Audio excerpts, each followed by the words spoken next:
Pregnant सास। जमाना कितना भी बदल जाए, इतना भी नहीं कि बहू घर आए और सास गर्भवती दिख जाए। देखो मीरा, माँ का पूरा ख्याल रखना है, उनसे अब काम नहीं होता है। क्यों, क्या हो गया है? तुम्हारी माँ तो हट्टी कट्टी दिख रही है, पूरी शादी में घोड़ी की तरह नाची है, अब क्यों काम नहीं होता उनसे? वो माँ प्रेग्नेंट है ना, बच्चा होने वाला है। मैं कभी भी भाई बन जाऊंगा इस साल के अंत तक। क्या बोल रहे हो?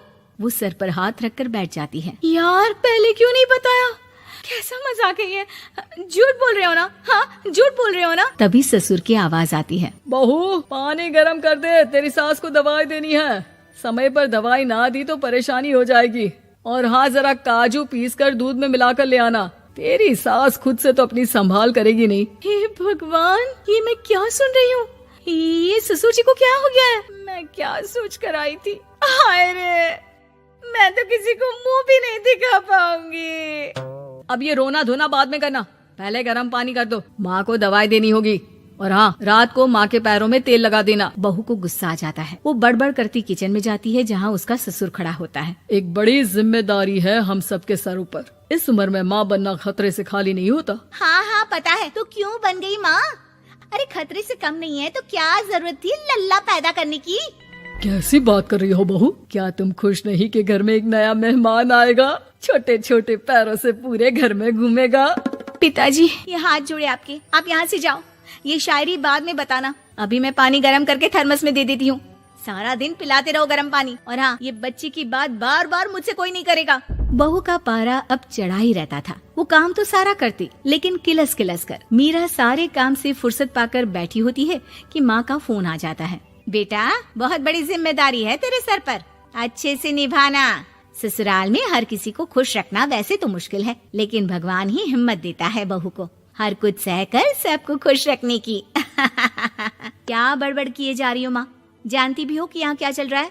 मेरी सास, अरे तेरी सास तो देवी है देवी। कितने खुश हो रहे थे सारे तेरी सूरत देख देख कर। पता नहीं जैसे बहू नहीं कोई मन मांगी मुराद मिल गई हो उन लोगों को। अरे बात तो पूरी सुनो। मन मांगी बुरा तो पूरी हुई है।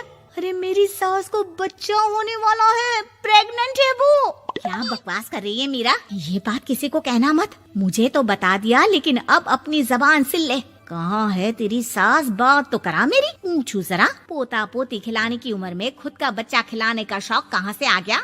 और आया भी तो बताना तो चाहिए था। अब क्या नाक कटाने के लिए हम लोगों से रिश्ता जोड़ा है? रुक, तेरे पापा से बात करती हूँ। मीरा फोन रखकर लेट जाती है। वो एक सपना देखती है कि उसकी गोद में एक बच्चा खेल रहा है। भाभी की गोद में कितना खुश दिख रहा है ना, लग ही नहीं रहा कि भाभी है। मैं तेरे लिए क्या लाया हूँ, सोने की बालियाँ। तेरी शादी में तो मैं बुढ़ा हो जाऊंगा ना। अरे कैसी बात कर रहा है बेटा, इसकी जिम्मेदारी तो तू ही लेगा। हम लोगों का तो कोई भरोसा नहीं, कब ऊपर वाला उठा ले। बहू को सास को देख देख कर गुस्सा आ रहा था। तभी वहाँ पड़ोसन आ जाती है। अरे बहू, तुझसे तो पूछने से भी डर लगता है कि कब खुशखबरी सुना रही है। अब तो अपनी 1 महीने की ननद की ही जिम्मेदारी संभाल ले, बहुत है। अपने जेवर भी रख देना और पैसे भी जमा करना शुरू कर दे। वो बात आगे बढ़ाती उससे पहले ही बहू जोर से चिल्लाकर उठ जाती है। नहीं नहीं नहीं नहीं, मैं अपने जेवर किसी को नहीं दूंगी। अरे कौन ले रहा है तुम्हारे जेवर? तुम औरतें भी ना सपने में भी जेवर ही संभालती रहती हो। मैंने जो सपना देखा है ना, सुनोगे तो होश उड़ जाएंगे। अच्छा, तुम अपना सपना बाद में बताना, पहले मेरा सुनो। कल मैंने इतना अच्छा सपना देखा कि अगर वो पूरा हो जाता है ना तो मैं तुम्हारे लिए रानी हार बनवा दूंगा। बहू अब सारे गम भूलकर पति का सपना सुनने में लग जाती है। अरे क्या सपना था बताइए ना, बोलिए भी तो, क्या सपना है? मैं पूरा कर दूंगी अगर बात रानी हार की है तो। बोलिए बोलिए। मैंने रात को सपना देखा कि माँ को बेटी हुई है और मुझे बहन। सच्ची, इस घर में बेटी हो जाए तो मैं तो झूम ही उठूं। मीरा का मुंह बन जाता है। वो चुप हो जाती है और सपने की बात याद करती है कि बेटी हुई तो उसे ही अपने गहने उसे देने होंगे। फिर तो रानी हार की जरूरत पड़ेगी ही। भाई लड़की बड़ी होगी, उसकी शादी होगी तो जेवर तो चढ़ाने ही होंगे ना, कहाँ से आएंगे वो? कितनी समझदार हो तुम मीरा।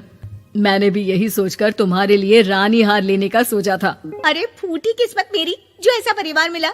मेरे पापा की तो मैं अभी क्लास लगाती हूँ, जो सब जानते हुए भी ऐसे परिवार में मेरी शादी कर दी। बहू पिता को फोन लगाने ही वाली होती है कि ससुर की फिर से आवाज आती है। बहू गरम पानी ले आ जल्दी, थर्मस में खत्म हो गया है। बाद में खबर लेती हूँ मैं पापा की, पहले सास को गर्म पानी दिया हूँ। बहू अभी किचन में काम कर ही रही थी कि मीरा के मम्मी पापा आ जाते हैं। वो हाथ में ढेर सारे फल लेकर आते हैं।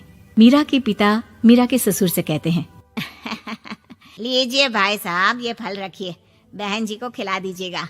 वैसे कैसी है उनकी तबीयत? बस पता तो है आपको, ऐसे वक्त में जो होता है बस वही सब। मुझे तो सुनकर बहुत गुस्सा आया था, लेकिन चलिए, भाग्य में जो है लिखा उसे कौन टाल सकता है। डॉक्टर को दिखाए? हाँ हाँ, बस डॉक्टर आने ही वाला है। अच्छा हुआ आप लोग भी आ गए। उतने में एक सुंदर सी लेडी डॉक्टर आती है। पेशेंट कौन है आप? अरे नहीं जी, मैं तो बहू हूँ इस घर की। मैं तो अभी सोच भी नहीं सकती पोता या पोती के बारे में। अभी तो मेरी सास ही। अरे चुप हो जाना, देख तो ले, डॉक्टर है ये, किसी के भी सामने गुस्सा फोड़ देती है। डॉक्टर कमरे में जाती है और थोड़ी देर बाद बाहर आ जाती है। पीछे से सास भी निकल आती है। हे भगवान, इतना दुख तो किसी को भी ना दे जितना मुझे दिया है। देखिए बहन जी, आप लोगों को तो ये सोचना भी नहीं चाहिए था। वही तो मैं भी कह रही थी कि आप लोगों के लिए तो सोचना भी गुनाह है, लेकिन अब पछताए होत क्या जब चिड़िया चुग गई खेत।